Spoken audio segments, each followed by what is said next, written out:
তো অনেক কাচাকুচি আছে, এই কাচাকুচিগুলো করছি। বাড়িতে বিয়ে বলে কথা, কাচাকুচি শেষ নেই। এটা কালকে আমার মেয়ে পড়েছিল, তাহলে আমি একবার ধুয়েই দিই একটুখানি।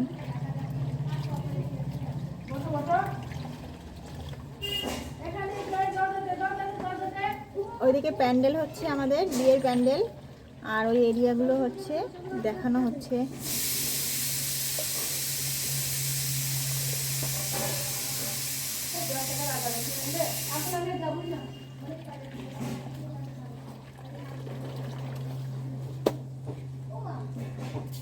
এগুলো সব আমার মেয়ের শীতের পোশাক।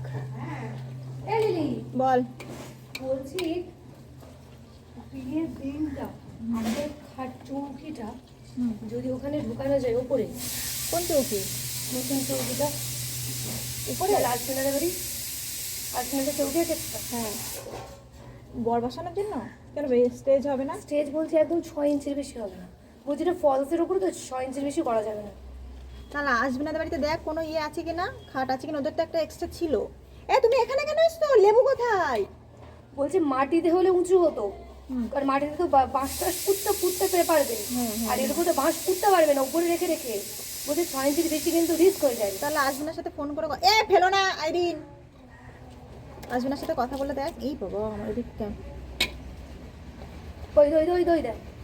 আর কই লেবু নিয়ে আসো, যাও লেবু নিয়ে আসো, যাও যাও যাও যাও, একা একা যাও। তাহলে যদি ওর চৌকিটা পাওয়া যায় তাহলে স্টেজ করতেই লাগবে না। হ্যাঁ, সেই জন্য আবার ওরা এক্সট্রা চার্জ দিলে বেশ। তাহলে আসবিনা বাড়ি আসছে কিনা দেখ আগে। আসবিনার নাম্বার নেই তোর কাছে? আছে, কথা বলে দেখ। এগুলো সাদা সাদা ঘিয়ে ঘিয়ে তো একটু ময়লা হয়েছে, পেঁচে দিল। বিয়ের মধ্যে সব ওলট পলট করে পড়তে পারবে আমার মেয়ে।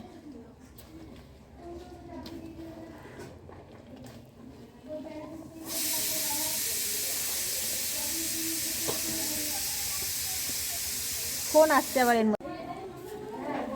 আমার মেয়ে খুব ডিস্টার্ব করে, দেখো কাজতে এসছি, ও চলে এসছে। আমাদের না বিয়ে বাড়িতে এত কাজ, মানে সে কোনো রকম রান্না খাওয়াটাই হচ্ছে আমাদের। কি ওটা ফেলে দাও, ওখানে ফেলে দাও, ওখানে ফেলে দাও। কোনো রকমের রান্না খাওয়াটা হচ্ছে আমাদের হচ্ছে।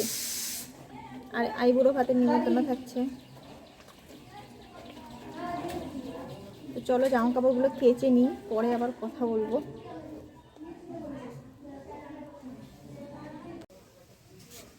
এই এত জামা কাপড় সব কাচবো, কাচতে কাচতে আজকে আমার কোমর পড়ে যাবে, কারণ সিজারের পর মাজা ভীষণ ব্যথা করে জামা কাপড় কাচলে। কিন্তু কিছু করার নেই, সামনে বিয়ে, কাচাকুচি করতে হবে।